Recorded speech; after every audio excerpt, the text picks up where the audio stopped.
masih bersama kami dalam Kominfo Newsroom. Pemirsa, Presiden Joko Widodo meresmikan tambak budidaya udang berbasis kawasan di Kabupaten Kebumen, Jawa Tengah. Tambak sebanyak 149 petak yang dibangun dengan anggaran 175 miliar rupiah pesisir pantai ini ditargetkan mampu menghasilkan udang faname minimal 40 ton per hektar per tahun.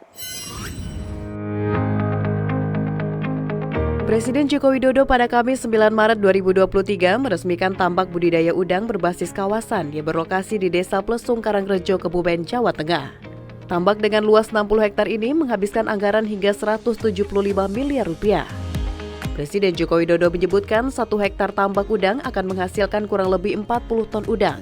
Diharapkan tambak budidaya udang berbasis kawasan ini menjadi contoh yang baik bagi budidaya udang di daerah lain yang memerlukan mengutamakan kebersihan air dan manajemen yang detail. Presiden menyebut tambak udang yang memiliki manajemen budidaya modern mampu diadaptasi di daerah lain, sementara jenis udang yang dibudidayakan di tambak ini yakni udang faname. Pembangunan tambak udang berbasis kawasan mempertimbangkan aspek ekologi dan ekonomi, dengan sasaran mampu meningkatkan kesejahteraan masyarakat setempat sekaligus menjaga kelestarian ekosistem. Kawasan tambak budidaya udang di Kebumen dilengkapi dengan tandon air, instalasi pengelolaan air limbah dan infrastruktur penundukan seperti water intake, laboratorium, gudang pakan, dan rumah genset. Turut mendampingi dalam peresmian tambak udang tersebut Menteri KKP Sakti Wahyu Trenggono, Menteri Pertahanan Prabowo Subianto, dan Gubernur Jawa Tengah Ganjar Pranowo. Contoh yang nanti bisa dikopi untuk provinsi yang lain, kabupaten yang lain, sehingga manajemen modern yang kita lihat sekarang ini bisa nantinya dikopi untuk diterapkan di daerah lain. Kita harapkan ini menjadi sebuah contoh yang baik bagi budidaya udang faname yang memerlukan kebersihan air, yang memerlukan betul-betul manajemen yang detail, dan kita harapkan ini menjadi contoh bagi kita semua. Sementara itu, pemirsa, Menteri Pertanian Syahrul Yassin Limpo memastikan persediaan sejumlah kebutuhan pokok aman hingga Lebaran Idul Fitri 2023. Mentan menyebut pasokan beras yang melimpah seiring dengan adanya panen raya di sejumlah daerah di Indonesia. Oleh karena itu, masyarakat diminta untuk tidak khawatir akan kekurangan bahan pokok hingga Lebaran 2023.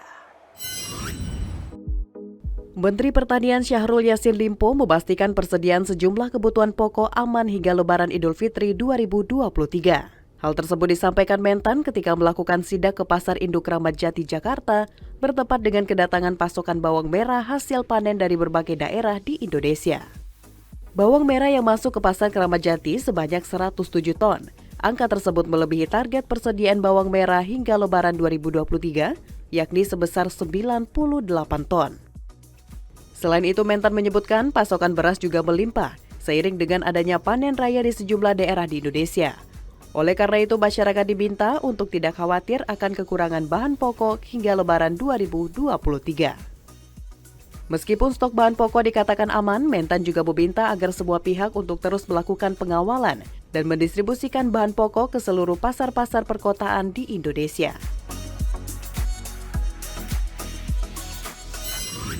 Informasi lainnya, pemirsa, merchandise resmi Piala Dunia U20 2023 di Indonesia resmi diluncurkan. PT Juara Raga Aditya lewat produknya terpilih sebagai pemegang lisensi merchandise resmi. Sebanyak 53 jenis merchandise siap dijual ke masyarakat dengan menyediakan beragam souvenir Piala U Dunia seperti t-shirt, jersey, dan jaket.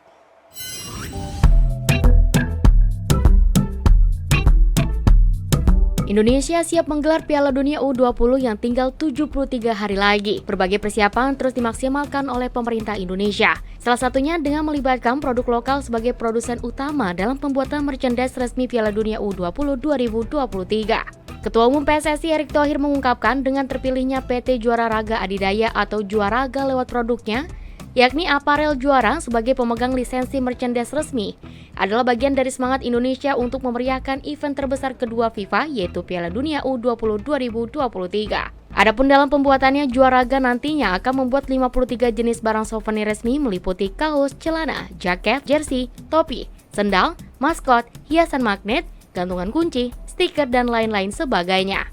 Erick juga mengingatkan bahwa Piala Dunia U20 2023 adalah kompetisi internasional yang mendapatkan perhatian luas lantaran kerap menghasilkan bintang-bintang sepak bola terbaik, di mana nantinya hal tersebut dapat menjadi kesempatan bagi tim nasional Indonesia untuk bisa dipantau dan dilihat kemampuannya secara langsung.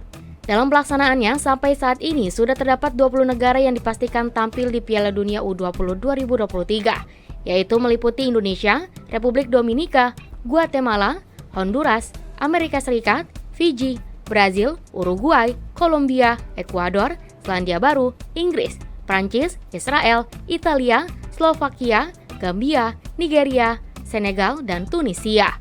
Dengan 6 stadion calon venue yang akan dipakai pada pagelaran Piala Dunia U20 2023 meliputi Stadion Utama Gelora Bung Karno Jakarta, Stadion Gelora Bung Tomo Surabaya, Stadion Sijalak Harupat Bandung, Stadion Manahan Solo, Stadion Gelora Sriwijaya Jakabaring Palembang, dan Stadion Kapten Iwayan Dipta Bali, yang nantinya akan dipakai dan segera dibenahi sebelum FIFA datang untuk melakukan audit terkait stadion yang harus memenuhi kriteria yang memadai.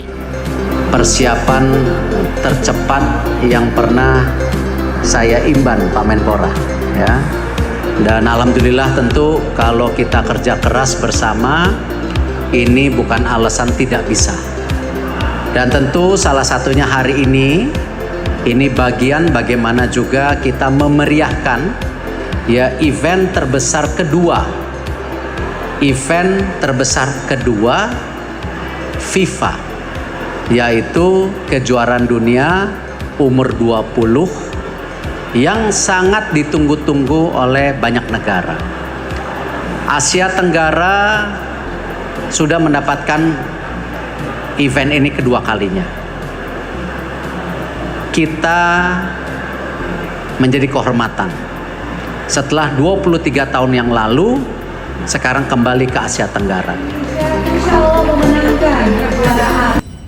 Kementerian Pendidikan, Kebudayaan, Riset, dan Teknologi melalui Ditjen Kebudayaan turut memperingati Hari Musik Nasional yang jatuh setiap tanggal 9 Maret.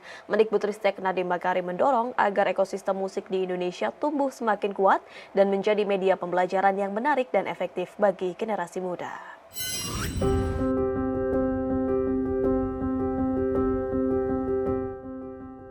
Kemendikbudristek melalui Ditjen Kebudayaan menggelar peringatan Hari Musik Nasional yang jatuh pada tanggal 9 Maret 2023. Dengan melibatkan penampilan lagu-lagu anak melalui program KILA, Kita Cinta Lagu Anak, momen Hari Musik Nasional juga menjadi penguat untuk memajukan musik Indonesia, terutama dalam mendorong tumbuh kembangnya prestasi musisi Indonesia di kancah internasional, dan menjadi media pembelajaran yang menarik dan efektif bagi generasi muda. Dalam sambutannya, Mendikbudristek Nadiem Anwar Makarim menyatakan bahwa melalui peringatan ini, ia optimistis ekosistem lagu anak Indonesia akan semakin menguat dengan kunci keberhasilannya, yakni melalui gotong royong dari berbagai pihak. Nadiem juga menyatakan pihaknya terus berupaya mengembangkan ekosistem lagu anak untuk meningkatkan manfaatnya sebagai media edukasi, khususnya dalam pendidikan nilai budi pekerti dan penguatan profil pelajar Pancasila. Oleh karena itu, peringatan Hari Musik Nasional tahun ini adalah momentum yang tepat untuk menguatkan komitmen dan gotong royong kita semua untuk memajukan ekosistem lagu anak. Saya ucapkan selamat Hari Musik Nasional untuk adik-adik pemenang, finalis, dan duta KILA. Teruslah bernyanyi dan berkarya untuk Indonesia. Dan mari kita terus bergerak serentak mewujudkan merdeka belajar, merdeka berbudaya.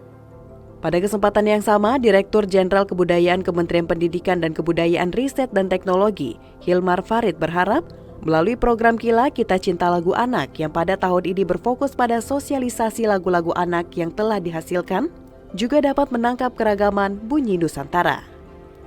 Adapun KILA merupakan program lomba menyanyi yang diikuti anak-anak usia 5 hingga 13 tahun yang telah dimulai sejak tahun 2020, yang diinisiasi oleh Direktorat Perfilman, Musik dan Media Kemendikbudristek, telah melahirkan 18 penyanyi anak serta 15 lagu anak.